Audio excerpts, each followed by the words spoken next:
Alors que Philippe Pétain met en œuvre sa politique collaborationniste avec le régime nazi, que s'est-il passé entre l'été 1940 et l'été 1943 en Algérie française? Nous en savons déjà beaucoup plus après ce documentaire réalisé par Stéphane Benamou et nous allons y revenir maintenant plus au-delà avec nos deux invités présents aujourd'hui sur ce plateau de Débat Doc. Jacques Attali pour commencer. Bonjour. Bienvenue à vous. Vous êtes écrivain, ancien haut fonctionnaire, ancien conseiller spécial pendant 10 ans du président de la République François Mitterrand. Vous êtes aussi le fondateur de plusieurs organisations internationales. On va citer Action contre la faim, Eureka, Positive Planète. Mais avec vous, aujourd'hui, nous recevons avant tout le co-auteur du documentaire que nous venons de voir, qui est lui-même inspiré par votre livre « L'année des dupes, Alger 1943 », publié et toujours disponible chez Fayard. On va évidemment y revenir dans un instant avec vous. Alia Eglan est également avec nous.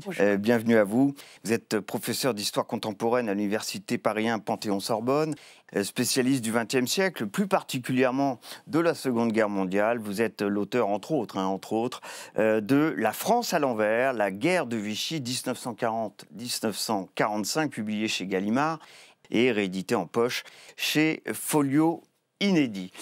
Jacques Attali, l'année des dupes, Alger 1943, c'est donc le titre de votre livre et qui a fait l'objet de l'adaptation du film que nous venons de voir.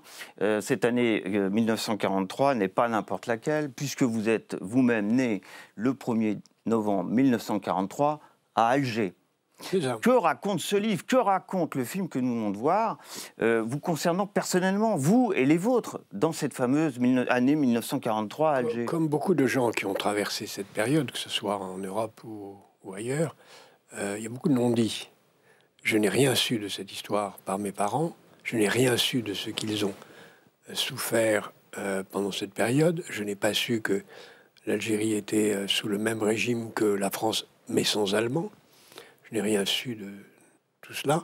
Je n'ai pas su non plus, parce qu'il m'a fallu du temps aussi pour le découvrir après, que le décret Crémieux n'a jamais été rétabli en réalité, qu'il a été rétabli d'une façon informelle une semaine avant ma naissance. Et ça a été pour moi une grande surprise que de creuser tout ça et de le comprendre. Mais dans la famille, vos aïeux ne vous ont jamais parlé de cet épisode de l'histoire? Non, personne ne m'en a jamais parlé, même si mes parents étaient commerçants. Donc, ils n'étaient pas concernés par l'interdiction d'exercer des médecins, des fonctionnaires, des professeurs. Mais malgré tout, ils ont été privés de l'essentiel de leurs moyens de vie.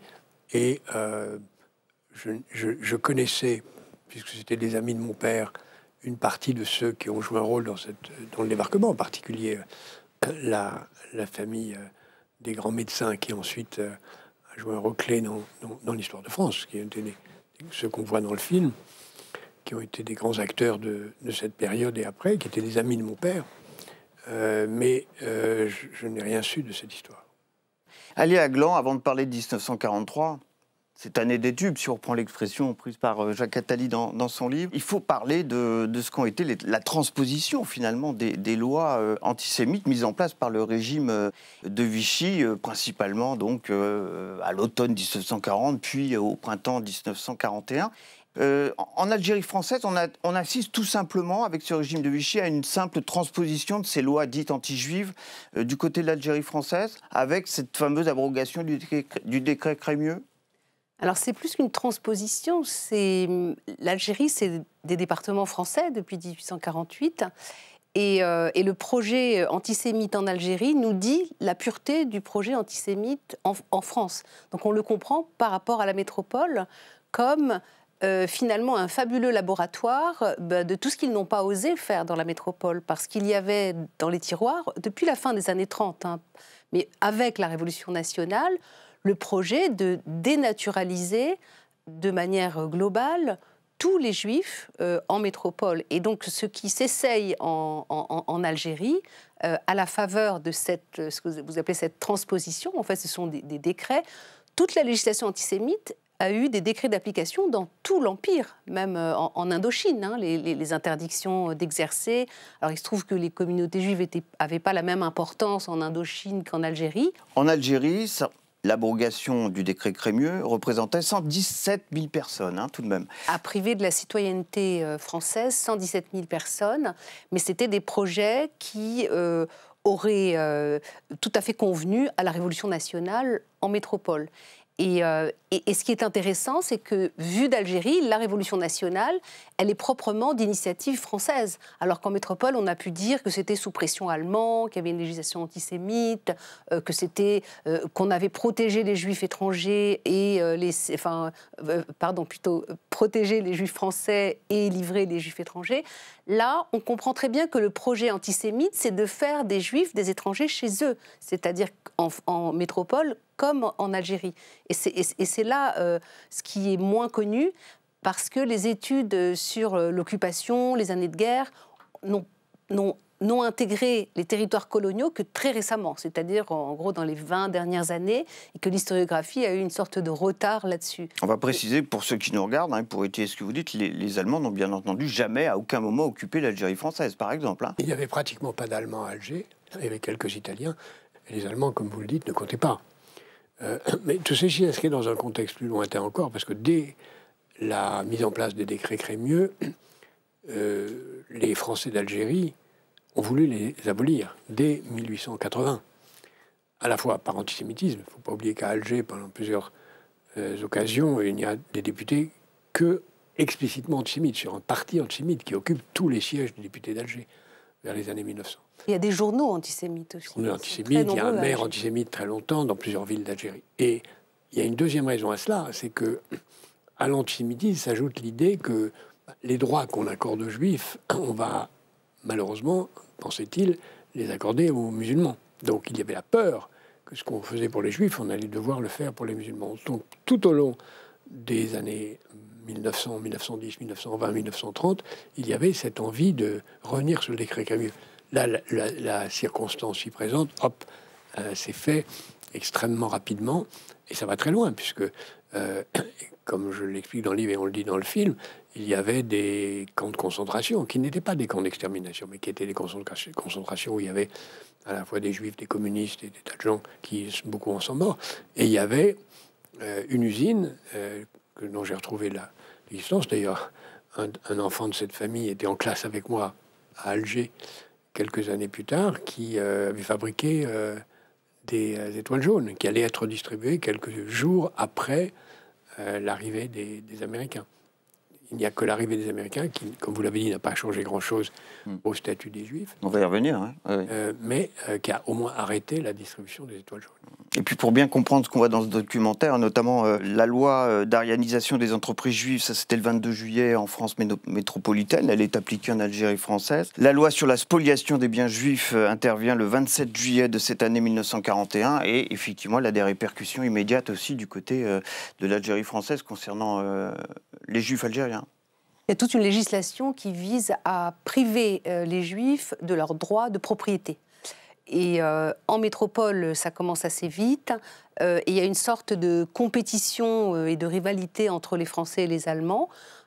En Algérie, même si les Allemands ne sont pas là comme occupants, ils sont quand même là. Il y a des commissions de contrôle italiennes et allemandes qui circulent pas mal. Mais ce que je veux dire, c'est qu'en Algérie, la fortune des Juifs, elle revient directement à l'État français. Donc ils sont, je dirais, encore plus pleins d'allant pour mettre la main sur... Et les priver, en fait, de leurs revenus. C'est vraiment une mise... on les traite comme s'ils étaient dans un régime d'incapacité légale. Donc on nomme des administrateurs provisoires. Ils n'ont plus le droit de gérer leurs biens, ils n'ont plus le droit d'avoir accès à leur propriété. Et donc les deux mesures sont cumulatives. On les expulse de la communauté française et on les empêche de vivre au sens très propre du terme. Autrement dit, si ça avait duré plus que ça, ils auraient été dans la misère absolue et dans la rue. Et donc ça aurait justifié ce qui s'est passé en Allemagne, puisqu'il y a eu des débats en Allemagne sur cette question un peu avant. Qu'est-ce qu'on fait des Juifs si on les prive de leurs biens? Il y a eu un grand conseil des ministres de novembre 38 à Berlin là-dessus. Il n'y a pas d'autre solution que de les tuer. À partir du moment où on en fait des mendiants dans la rue, on ne veut pas aller voir les Juifs mendiants dans la rue. Donc la mécanique était en place. On en fait des parias. On va voir un premier extrait du film. Il s'agit de l'historien Benjamin Stora qui nous explique ce que sont les conséquences de l'abrogation de ce décret Crémieux auprès des musulmans. Ferhat Abbas, comme Messali d'ailleurs, auront cette phrase très célèbre « Faites attention à la France, elle peut vous enlever d'une main ce qu'elle vous a donné de l'autre. » Donc, il faut peut-être qu'on construise une patrie en propre. C'est la position de Ferhat Abbas, qui était très assimilationniste jusqu'en 40, 41, et qui va, à cause de ça précisément, dire il nous faut peut-être réfléchir par nous-mêmes pour avoir une patrie qui nous appartienne. C'est pour ça que c'est très important l'histoire de l'abrogation du décret Crémieux. C'est-à-dire que les promesses de l'assimilation s'évanouissent. Ferhat Abbas et Messali Hadj, les deux principaux leaders nationalistes de l'époque, qui ont réagi de leur côté face à cette abrogation avec cette crainte que vous évoquiez tout à l'heure. Plus encore, quand on dit à Ferhat Abbas, qui est en prison, qu'on va le libérer s'il approuve l'abrogation du décret Crémieux, il refuse. Parce qu'il dit, nous, ce que nous voulons, c'est pas que les Juifs aient moins, c'est que nous ayons plus. Il ne faut pas que les Juifs rejoignent notre statut, il faut que nous rejoignions le statut des Juifs. Il demandait encore la nationalité française pleine et entière. Autrement dit, le message qu'envoyait le régime de Vichy aux musulmans, c'était, à travers l'abrogation de ce décret Crémieux, c'était vous ne serez jamais, vous, considérés comme des citoyens français, comme l'ont été les Juifs algériens. Le message, c'est aussi battez-vous. Enfin, c'est un message de guerre civile. Parce que la guerre civile, c'est quelque chose qui sature absolument tous les discours du maréchal Pétain. Sauf que il accuse les gaullistes, les dissidents, les nationalistes qui seraient en cheville avec l'étranger alors qu'on prenait les communistes, d'être des ferments de guerre civile. Or, qui organise la guerre civile ? C'est le gouvernement de Vichy, parce que parmi les citoyens, il va inventer des catégories de citoyens qui n'ont pas les mêmes droits ou qui sont même privés de l'ensemble de leurs droits. On oublie de dire souvent que les Français libres qui partent rejoindre De Gaulle perdent leur nationalité et perdent leur citoyenneté. Alors De Gaulle le premier. Et vous avez de toute façon une politique de Vichy qui est d'exclure de la communauté ses ennemis intérieurs qui sont fantasmés, et dedans il y a toute cette catégorie des indésirables, de l'anti-France, dont les Juifs évidemment font partie. Mais les musulmans, il est très évident qu'ils n'auraient pas eu droit à un meilleur traitement, mais il aurait été peut-être de bonne guerre pour la Révolution nationale que de mettre face à face deux communautés et pour dire, vous voyez, il y a un vrai antisémitisme très populaire, regardez, les musulmans y participent.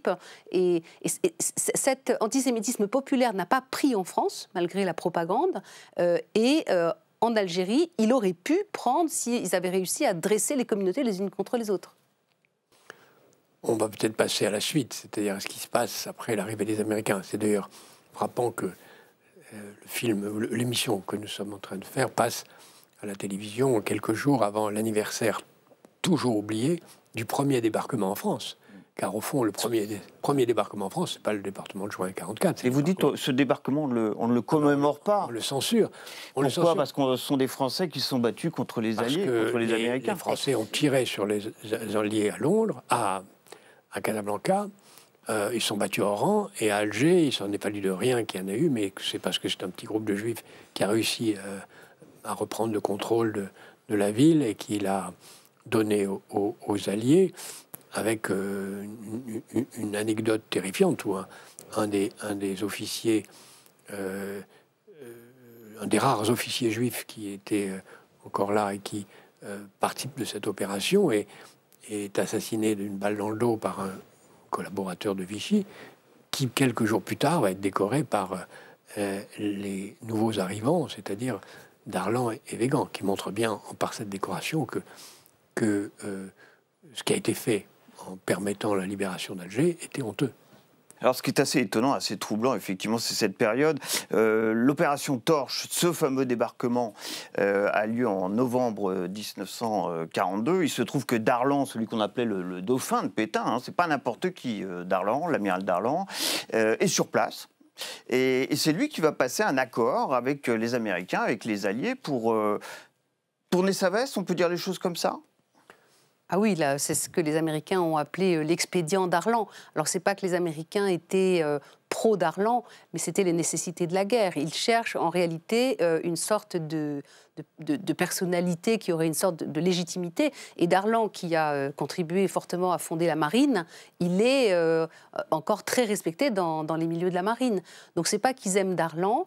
Et même Staline aurait dit, mais de toute façon, vu les nécessités de la guerre, il faut non seulement faire alliance avec Darlan, mais aussi avec le diable et sa grand-mère. Donc, pour vous dire à quel point Darlan, c'est pas la personnalité, c'est vraiment qui peut incarner une quelconque autorité. Parce que le problème de novembre 42, c'est qui est l'autorité légitime? C'est pour ça que les Américains sont combattus sur ordre de Vichy, mais en même temps, Vichy va faire appel aux Allemands qui vont arriver en Tunisie.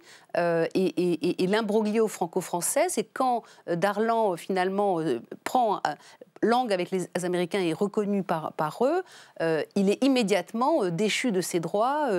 Pétain l'exclut de la communauté, le désavoue complètement. Et donc jusqu'à l'assassinat de Darlan en décembre, il y a une sorte de Vichy sous protectorat américain, enfin, c'est l'expression.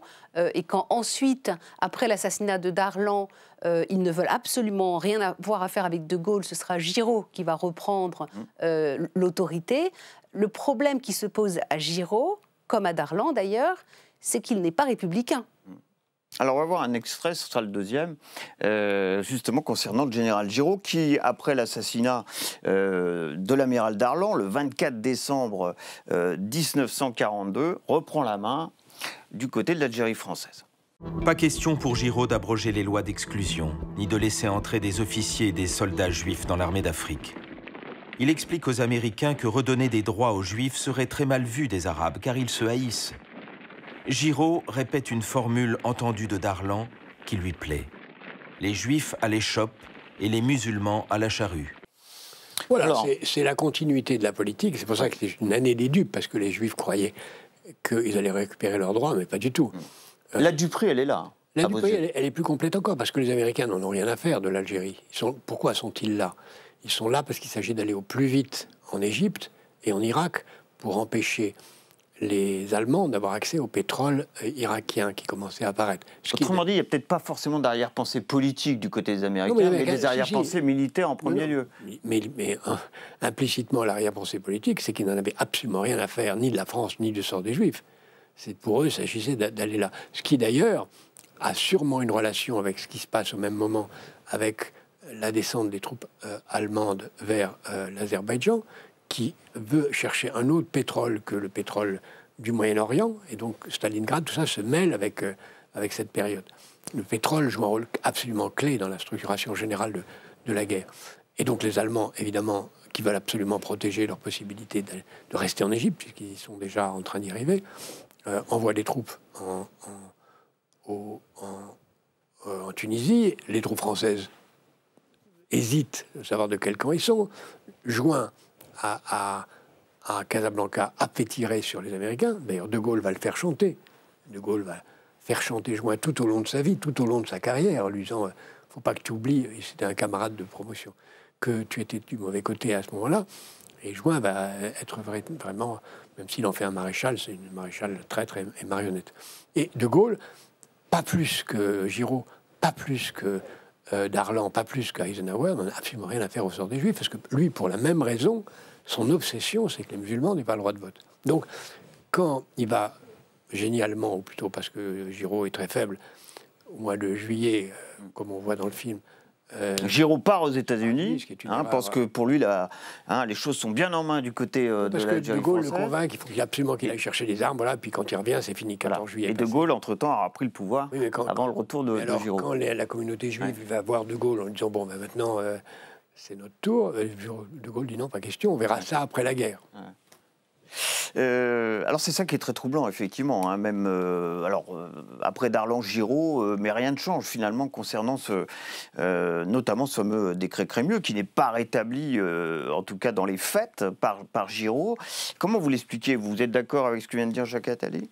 Moi, j'ai une vision un peu plus globale dans le sens où je pense effectivement que l'opération Torche, c'est l'ouverture du second front tant attendu depuis que Staline a changé de bord.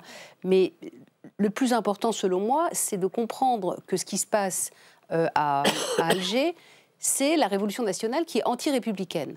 Ni Darlan ni Giraud n'avaient l'intention d'abolir la législation de Vichy parce qu'ils sont en profond accord. Et eux-mêmes se distinguent en agissant au nom du maréchal avec l'idée qu'ils ont son intime accord. Et donc, ce qui se passe, c'est que Giraud va être convaincu de faire une déclaration républicaine. C'est la fameuse déclaration du 14 mars 1943. De même qu'un an avant, les représentants des mouvements de résistance avaient convaincu De Gaulle de faire la même chose. Sauf que De Gaulle a un an d'avance. Alors, que se passe-t-il ? De Gaulle a été très critique sur la Troisième République, sur la responsabilité de la République dans la défaite. Giraud n'est absolument pas républicain et persuadé que la Révolution nationale, c'est un programme de rénovation politique qui vaut le coup. Sauf que Jean Monnet et Macmillan vont presser Giraud de se déclarer en faveur de la démocratie. Et alors, évidemment, les Juifs d'Alger pouvaient comprendre que découlait liberté, égalité. Ah oui. Quelle désillusion pour les Juifs algériens, là. Mais voilà, mais pour tous les citoyens français privés de leurs droits à l'époque. Et donc là, la duperie, elle est là. Elle est là. Mais Giraud est convaincu que c'est une juste mesure, l'antisémitisme. Comme Pétain en est convaincu. Il n'a jamais protégé les Juifs. Peut-être c'est quelque chose qui va nous distinguer, j'en sais rien, mais en tout cas c'est quelque chose qui me distingue un peu de Benjamin quand il dit dans le film que De Gaulle n'est pas antisémite. Moi j'ai plus de doutes. Parce que De Gaulle, bien des fois, manifeste une attitude assez suspecte. Et là en particulier, il est exactement sur la ligne de Darlan et de Giraud. Il veut pas des Juifs. Et il ne rétablit pas le décret Crémieux. Il va être rétabli par un tour de passe-passe informel dans lequel De Gaulle ne trempe pas. Il n'y a pas la main de De Gaulle dans le soi-disant rétablissement du décret Crémieux. Alors, je suis un peu étonné par... Moi, j'avais noté 20 octobre 1943, rétablissement par le Comité français de libération nationale, qui est à Alger, rétablissement du décret Crémieux. Par un communiqué de presse. Moi, je suis pas... Par un communiqué de presse. Moi, je ne suis pas tout à fait d'accord avec cette vision, je ne la partage pas, parce que De Gaulle dit, depuis le débarquement de l'opération Torche, je ne me rendrai pas à Alger sur convocation des Alliés, parce que Alger, c'est la France, et encore à Casablanca, quand la fameuse poignée de main forcée avec Giraud, il dit... Ils veulent me faire avaler Vichy, je n'avalerai pas Vichy. Donc il ne veut pas blanchir Vichy, et lui, justement, il voudrait... effacer toute la législation de Vichy, avec les lois antisémites dedans. Il ne le fait pas. Il le fait pas. Dans la guerre contre Giraud, il va réussir à le faire seulement en octobre 1943. C'est l'un des arguments politiques qui travaille sans arrêt contre Giraud. Bien sûr, mais contre Giraud, d'ailleurs, il obtient un gain de cause assez vite. Mais sur le cas précis, qui est la seule chose qui reste après les abrogations qui a été forcée, comme vous l'avez très bien dit, par les Américains et par les Anglais, par Macmillan, reste l'abrogation du décret Crémieux, et il reçoit le grand rabbin de France, d'Algérie, je crois que c'est début octobre, et il lui dit non. Il lui dit explicitement, nous verrons après la guerre, parce que lui, son obsession, c'est les musulmans. Et en effet, il y a une déclaration, un communiqué de presse du gouvernement provisoire, ce qui n'est qu'un communiqué de presse, Mais vous allez au-delà, vous dites finalement ce fameux décret Crémieux n'aura jamais été rétabli. Non, pour moi, et j'ai en Algérie bien sûr, confronté ce point de vue avec... il a été rétabli de fait, parce que tout le monde a oublié qu'il avait été abrogé, donc tout de suite il a été rétabli de fait. Mais d'un point de vue juridique, qu'est-ce que dit le communiqué en question? Il dit, compte tenu du fait que l'ordonnance de mars 1943, qui a maintenu l'abrogation, parce qu'il y a eu une première abrogation par Vichy et une deuxième abrogation par Giraud. Giraud a abrogé le décret Crémieux. Giraud a abrogé le décret Crémieux. Et en octobre, les juristes sous De Gaulle, mais pas De Gaulle lui-même, disent « Bon, ben, cette ordonnance, il n'y a pas eu de décret d'application. Donc, 6 mois plus tard, elle est caduque. » Mais juridiquement, ça ne tient pas, parce qu'une ordonnance qui établit un fait de droit par elle-même n'a pas besoin de décret d'application. Alors, dans le contexte très particulier de l'époque, enfin, moi je peux dire que je ne suis pas tout à fait d'accord avec vous, parce que De Gaulle n'emploie jamais l'expression gouvernement de Vichy. C'est toujours le prétendu ou le soi-disant gouvernement. Et pour lui, Vichy est nul et non avenu, et cette législation doit disparaître dans son intégralité. Et ce que je comprends des lois antisémites, pour lui, ça fait partie de ce qui doit disparaître avec Vichy. Il y a beaucoup de choses de Vichy qui n'ont pas disparu. Non, mais énormément de choses de Vichy qui n'ont pas disparu. Peut-être pas les discriminations, quand même. Énormément de choses. Les discriminations ont disparu. Toutes les déclarations, toute l'édition de Vichy n'ont pas disparu, loin de là. Et sur les soupçons d'antisémitisme de la part de Gaulle évoqués à l'instant par Jacques Attali, vous êtes... moi, je n'ai pas d'éléments là-dessus. Vous n'avez pas d'éléments là-dessus? Non, je ne pourrais pas... La seule chose que je voudrais ajouter par rapport à cela, qui nous renvoie à une actualité beaucoup plus immédiate, c'est que De Gaulle, son obsession, c'est que les musulmans ne soient pas français. Bon. Et il va tout faire pour ça. C'est d'ailleurs assez fascinant que le jeune homme qui tient la plume à cette période du comité du gouvernement provisoire s'appelle Louis Joxe. C'est lui qui, 20 ans plus tard, va négocier les accords d'Évian. Quand De Gaulle, en de juin à octobre 58, discute avec Debré de la Constitution de 58, Debré propose l'élection du président au suffrage universel. On trouve ça dans les mémoires de Georges Attelger. De Gaulle dit non, pas d'élection au suffrage universel. Et comme par hasard, ce qui n'est pas hasard à mon avis, l'indépendance de l'Algérie, c'est en mars 62 ou quelque chose par là. Et le référendum sur l'élection au suffrage universel, c'est en septembre de la même année. Comme si De Gaulle ne voulait pas être élu président de la République au suffrage universel par les voies musulmanes. On voit une grande constante c'est pas quelque chose de... On peut considérer ce point de vue comme un point de vue qu'on peut considérer comme respectable. Ce n'est pas mon point de vue, mais on peut le considérer comme tel. Mais c'est un fait. De Gaulle ne voulait pas être élu président de la République par les voies des musulmans. Et rétroactivement, pour moi, ça explique son attitude sur le décret Crémieux. Quoi qu'il en soit, Alger va devenir la capitale de la France libre aussi en cette année 1943, à l'automne 1943, une fois que De Gaulle aura repris la main sur nos colonies françaises. Il reprend la main grâce à l'installation de l'Assemblée consultative provisoire à Alger, et qui est une sorte de parlement de la résistance extérieure et intérieure. Ça devient la vraie base arrière de la France libre. Alors au départ, elle devait être juste consultative, cette assemblée, puis elle va prendre de plus en plus d'importance pour préparer l'après-guerre. On y trouve des représentants de tous les comités France libre du monde, des mouvements intérieurs de la résistance et évidemment des personnalités. Donc c'est le moment, alors c'est l'instrument qui va servir à évincer politiquement Giraud. Et il va rester à Giraud, évidemment, le fait d'avoir quand même négocié avec les Américains l'équipement et la reconstitution de l'armée d'Afrique. Oui, il aurait été un grand militaire, même si, comme vous l'avez dit très justement, il n'était pas du tout un républicain. Alors, il y a en effet tout le monde. C'est d'ailleurs anecdotiquement là où De Gaulle fait la connaissance de François Mitterrand et qu'il va retrouver quelques mois plus tard à Paris, au moment de la libération de Paris. Et De Gaulle fait venir Mitterrand à Alger pour lui proposer de laisser le mouvement de résistance à son neveu. Mitterrand refuse et repart par Marrakech vers Londres et vers la France. Et puis il reste le cas des musulmans, ceux qu'on appelle évidemment les indigènes à l'époque. Après l'arrivée de Gaulle à Alger, que se passe-t-il du côté musulman ? Du côté musulman, il y a ce manifeste nationaliste algérien qui essaye de négocier, je dirais, l'impôt du sang, puisque le fait d'avoir combattu aux côtés de la France libre leur ouvrait un droit sur l'avenir, selon eux.